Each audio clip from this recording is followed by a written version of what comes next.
Have you ever heard a story about a kind of faith that's, well, just completely unbreakable?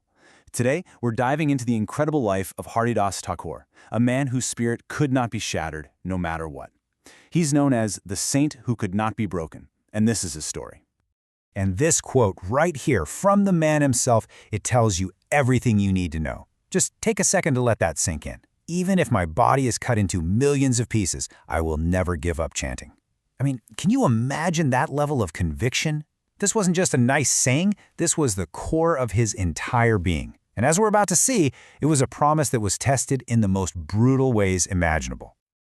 So to really get who Haridasa Thakura was, you have to understand this title, Namacharya. It means the teacher of the holy name. And this wasn't some nickname he gave himself, okay? This was a title bestowed on him by Chaitanya Mahaprabhu, the founder of the entire movement. It was a massive honor, and it perfectly frames his whole life's purpose, to live and breathe the holy names of God.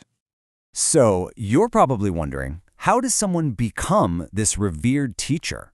Well, his backstory is what makes this whole thing so fascinating. He was, let's just say, a very, very unlikely saint for his time. Just look at the contrast here. It's pretty stark. Haridasa Thakura was born into a Muslim family in Bengal way back around 1450, but his spiritual journey led him to become a devoted follower of Krishna.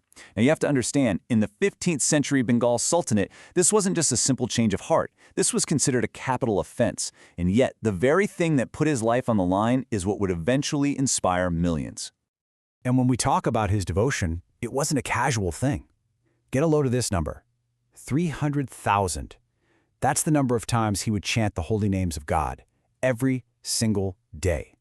To put that into perspective for you, many serious practitioners today consider chanting 16 rounds on their prayer beads a huge commitment.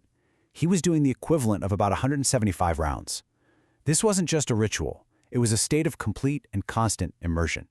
Now, as you can probably guess, a man with that kind of conviction, straddling two different religious worlds at that time, well, he was bound to face some serious opposition. And the trials he endured, they really are the stuff of legend. They were the ultimate test of his faith. The tests just kept coming, and they got more and more intense. First, they tried to destroy his reputation. They sent an alluring prostitute to seduce him and discredit him. But here's the wild part. It totally backfired. She was so moved by his spiritual purity that she ended up becoming his disciple. So when that failed, things got political. A jealous local governor reported him to the top ruler, the Nawab, demanding he be punished. And that set the stage for the final showdown. So picture this. He's standing before the ruler who literally holds his life in his hands. And what does he do? He doesn't beg or back down. Instead, he offers this incredibly profound, tolerant perspective. He says, the Supreme Lord is one, even though he goes by many names. And then, with total fearlessness, he just lays it all out. If you still feel that I am guilty, then you can punish me. He put his fate in their hands without compromising 1 inch of his beliefs. Just wow. Well, that courage was met with pure brutality. The Nawab, feeling the pressure, passed his sentence. And this is where the story hits its absolute climax.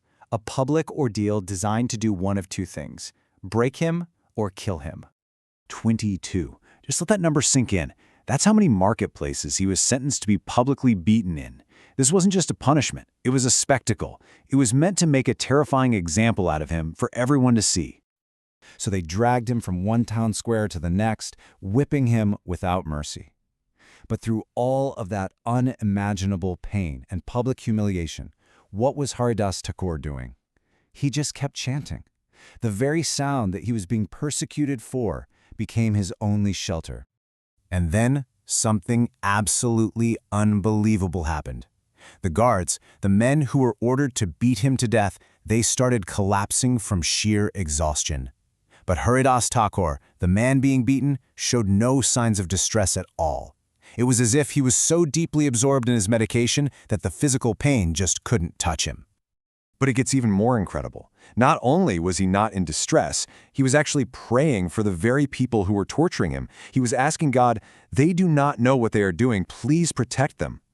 I mean, that level of compassion to pray for your tormentors while they are literally harming you, that's what elevates this from a story of endurance to the story of a true saint. Surviving an ordeal that was designed to kill you in front of everyone. Well, that changes things. It changed everything. He had faced the ultimate test and came out of it not just alive, but spiritually triumphant. Yeah, his survival was seen as nothing short of a miracle. The very people who had ordered his punishment, the guards who had carried it out, they were suddenly convinced he was a holy man, a peer. They fell at his feet and begged him for forgiveness. His resilience didn't just save his life. It completely converted his enemies. So let's just trace that journey real quick. He starts in Bruran, finds his path, and goes all in. He joins forces with the great Chaitanya Mahaprabhu. He endures that horrific ordeal, which just cements his legendary status. Then he spends his final years in the holy city of Puri, right by Chaitanya's side, and passes away peacefully, doing exactly what he always did, chanting the holy names. So what do we take away from a life like that? What's his legacy?